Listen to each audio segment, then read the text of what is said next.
बिस्मिल्लाह सेठ साहब को इजाजत दें। बिस्मिल्लाहिर्रहमानिर्रहीम। नामदु सल्लल्लाहु अलैहि रसूल करीम। अम्मा बाद। आज के इस जलसे आम के सदरों आली जनाब यूनुस ईसा साहब, हमारे हर दिल अजीज एमएलए मुफ्ती मोहम्मद इस्माइल कासमी साहब, हैदराबाद से आए हुए मेहराज साहब, इम्तियाज जलील साहब, नासिर सिद्दीकी साहब और स्टेज पे बैठे हुए मुअज़्ज़िज़ शख्सियात, दोस्तों और साथियों, ये 20 नवंबर की पोलिंग जिस दिन थे सुबह 7 बजे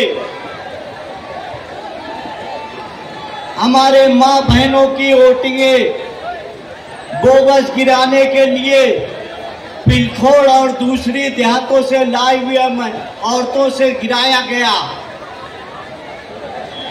ये शेख आसिफ जो कर रहा है वो हमारा असासा है। ये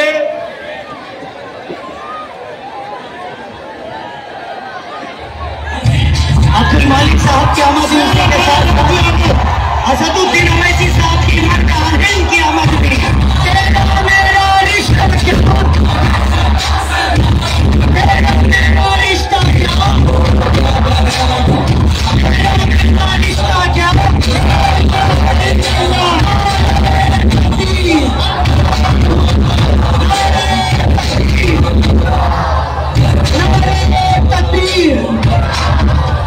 एक मरतबा पुरजोर तालियों में बिस्मिल्लाह सेठ साहब को इजाजत दो।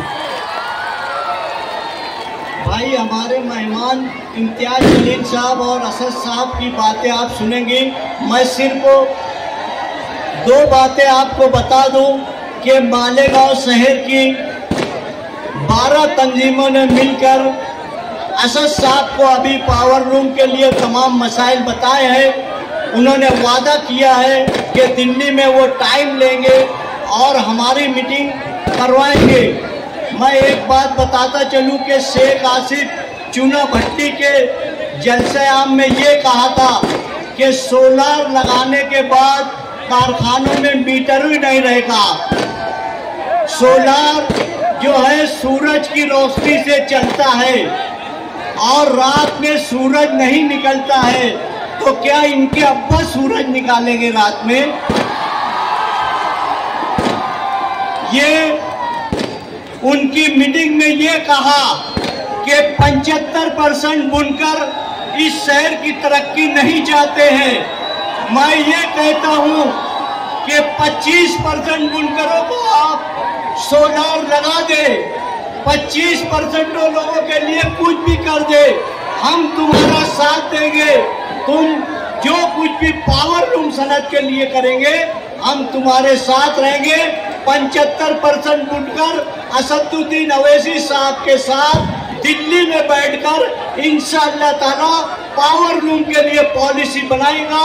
मैं अपना टाइम इम्तियाज जलील साहब को देता हूँ। शुक्रिया।